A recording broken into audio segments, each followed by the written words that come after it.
Halo, bertemu lagi dengan saya, sedulur gabut. Gimana kabarnya? Sehat?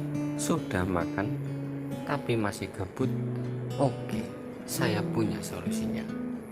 Kali ini saya akan menceritakan alur sebuah film dari Jepang tentang tragedi di sebuah kos-kosan mantap.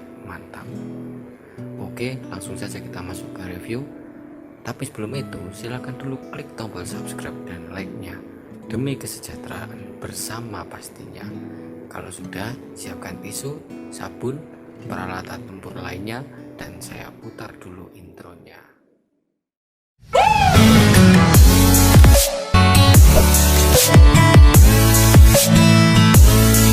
Di awal film, kita diperkenalkan dengan tokoh utama yang bernama Junyuk.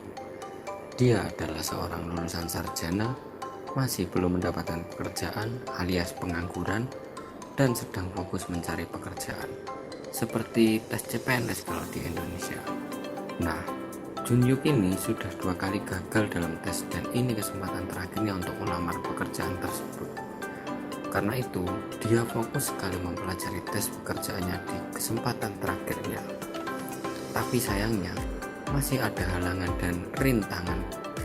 Penghuni kamar kos sebelahnya itu hobi sekali melakukan adegan mantap-mantap sama pacarnya, dan suaranya itu membuat Junyuk sangat terganggu. Nah, akhirnya ayahnya Junyuk menyarankan untuk Junyuk pindah kos lain dan mencari pekerjaan part-time sembari menunggu tes CPNS-nya itu. Di sini Junyuk menyetujuinya dan memulai perjalanannya mencari kos-kosan barunya. Akhirnya, setelah perjalanan panjang yang jauh, panas dan cukup melelahkan, Junyuk pun tiba di kos-kosan yang dimaksud dan dia tiba-tiba dikagetkan dengan kemunculan penghuni kos yang bernama Delray. Dia ini bekerja sebagai perawat atau suster di salah satu rumah sakit. Junyuk pun dipersilakan masuk dan kita diperkenalkan dengan tokoh ibu kos yang bernama Ahrang. Waduh, Arang apa Arang tuh lur.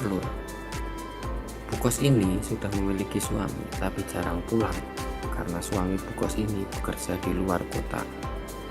Waduh, enak banget nih Junyuk tinggal di kosan campur, mana nggak ada penghuni cowok lain. Isinya serabi lempit semua lur. Di sini mereka kelihatan akrab, bercanda, tertawa, saling tepok, dan akhirnya Junyuk pun memutuskan untuk ngekos di tempat Bu Ahrang. Akhirnya Junyuk pun masuk ke dalam kamarnya. Ya, karena mungkin dia kelelahan sehabis jalan kaki cari kos. Nah, di sini bukannya Junyuk bertambah damai dan tenang sebelum tes untuk pekerjaannya, tapi malah justru Junyuk mendapatkan godaan yang besar dan cukup menggoyahkan iman. Astagfirullah lur. Mulai dari Delray yang melakukan senam kesehatan goyang kesana kesini happy, terus Junyuk ini sering banget masuk ke kamar mandi, tapi ternyata bukosnya lagi mandi. Rezeki nomplok lur, yang mengakibatkan dedek gemes Junyuk bangun sehingga dia harus sering-sering meninabubukkan dedeknya agar tenang. Keesokan harinya Junyuk pergi dan bekerja part-time di salah satu tempat biliar atau bola sodok ya. Tapi di tempat kerja ini pun masih sama saja. Junyuk ini mendapatkan godaan yang luar biasa karena pemilik tempat ini, mbak-mbak Bahenon bernama Kim, suka banget pakai pakaian mini dan jengking setiap saat. Aduh, rezeki lagi lur.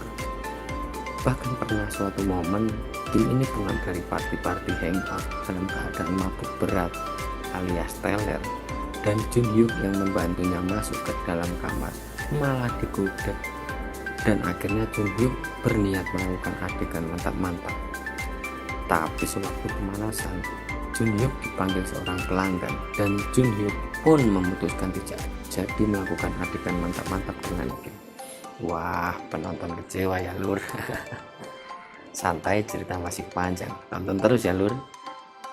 Dan begitu Junhyuk pulang ke kosan, sekali lagi imannya diuji ketika ibu kos dan Dalrey yang tertidur dengan posisi wena dan terlihat ada sedikitnya ginu-ginu, sehingga sekali lagi titik gemes Junhyuk pun bangun kembali.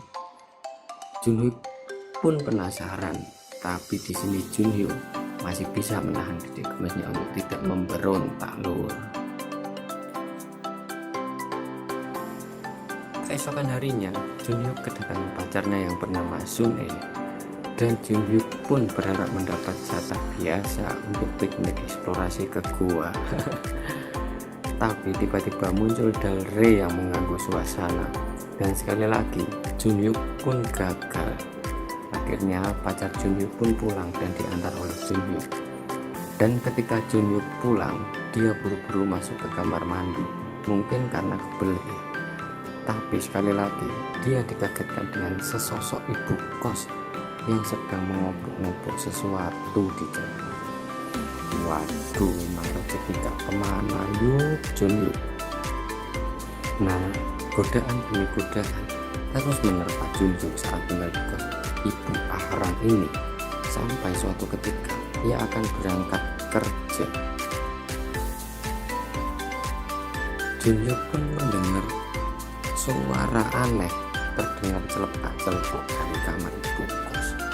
Junhyuk akhirnya penasaran dan mencoba melihat sumber suara yang ada di kamar ibu kos langsung. Akhirnya Junhyuk pun melihat ibu kos yang sedang melakukan adegan mantap-mantap dengan suaminya yang ternyata sudah pulang dari luar kota.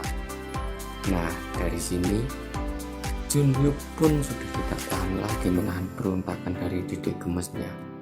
Nah, begitu dia sampai di tempat kerja, ia melihat Kim yang sedang sendirian dan tidak ada pelanggan sama sekali.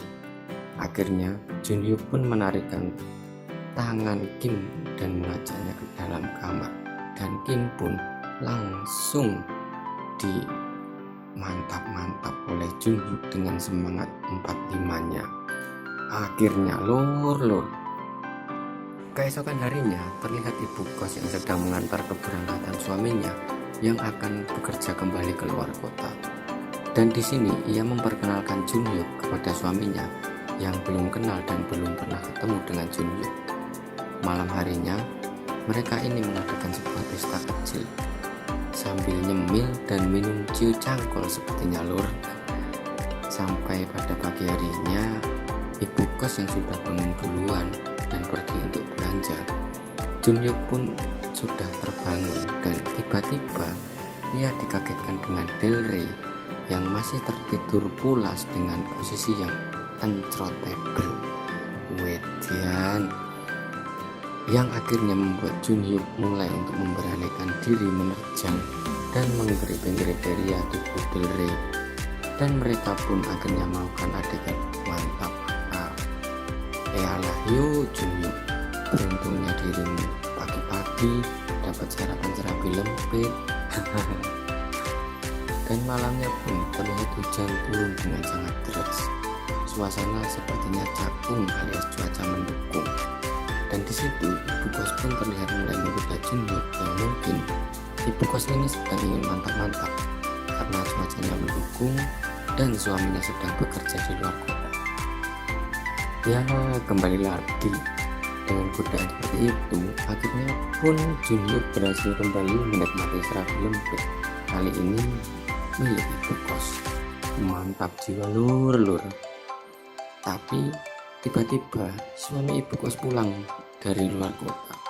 Ia langsung mengetuk pintu ibu kos alias istrinya, dan di sini Junhyuk pun disuruh keluar kamar dari jendela, dan akhirnya Junhyuk pun terpaksa keluar dari jendela dengan posisi hanya menggunakan sempak saja dan hujan-hujan. Waduh, habis hangat-hangat sekarang malah kedinginan. Apes lur. Karena kehujanan tadi malam, Junhyuk pun menjadi sakit. Dan karena sakit, Junhyuk pun dibawa ke rumah sakit yang kebetulan perawatnya itu adalah Dalrey. Di sini ia disuntik dan sepertinya sebagai gantinya pada malam harinya Junhyuk pun yang ganti menyuntik alias menyuntik Dalrey. Nah, dari sini kehidupan Junhyuk pun tak jauh-jauh dari adegan mantap-mantap. Pas dia mantap-mantap dengan ibu kos, dia bersembunyi dari Delri. Begitupun sebaliknya, gitu aja terus.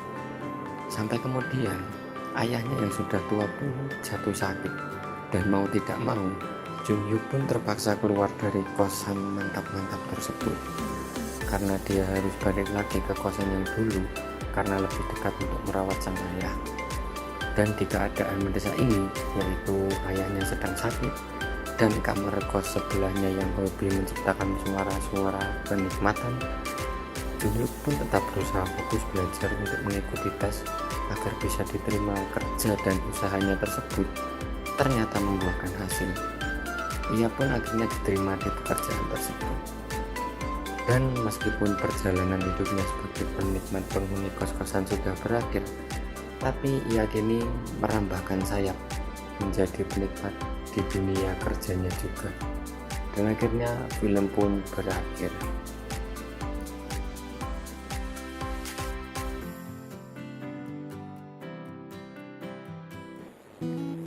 Oke lor, cukup sekian dan terima kasih sudah menyaksikan alur cerita film ini. Sampai jumpa di alur cerita film lain lur. Bye bye.